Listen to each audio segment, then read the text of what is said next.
मराठी नाटकाला सध्या सुगीचे दिवस आले आहेत। अनेक नाट्य प्रकार सध्या सादर केले जातात। नाट्य प्रकारातील सगळ्यात लोकप्रिय आणि अवघड नाट्य प्रकार म्हणजे एकपात्री नाट्यप्रयोग।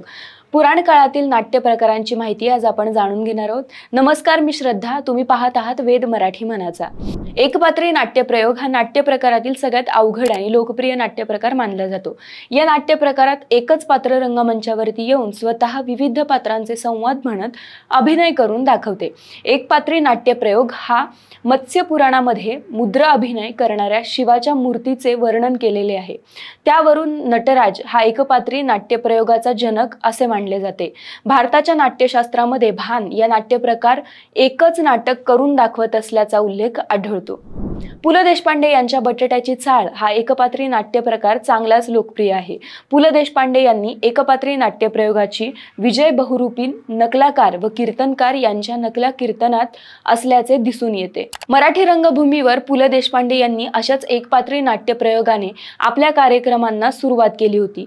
सुहासिनी मुळगावकर यांनी सौभद्र व मानापमान या जुन्या लोकप्रिय संगीत नाटकातील पात्रांचे संवाद स्वतः म्हणून दाखवण्याची नवीन प्रथा सुरू केली। त्यांच्या या संगीत नाटकात संवाद आणि अभिनय जमेच्या बाजू होत्या। एकपात्री नाट्यप्रयोगात दोन गोष्टींवर अवलंबून असतात। पहिला म्हणजे अभिनय कौशल्य आणि आवाजाच्या लवचिकपणा तसेच चढ उतार महत्त्वाचा ठरतो।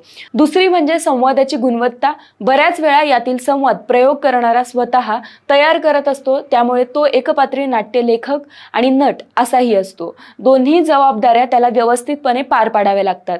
बऱ्याच वेळा अनेक अभिनेते एकपात्री नाट्यप्रयोगात उत्सुक नसतात, कारण जर एकपात्री नाट्यप्रयोगात हा प्रेक्षकांना नावडतीचा ठरला तर त्या अभिनेत्यावर किंवा अभिनेत्रीवर अपयशाचा डाग लागू शकतो आणि तो त्यांच्या कारकिर्दीवरती परिणाम करतो।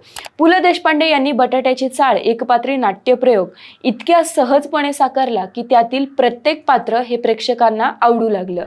एकपात्री नाट्यप्रयोगाची ही माहिती तुम्हाला कशी वाटली आम्हाला कमेंट्समध्ये सांगा आणि चॅनलवरती नवे असाल तर चॅनल सबस्क्राइब करायला विसरू नका।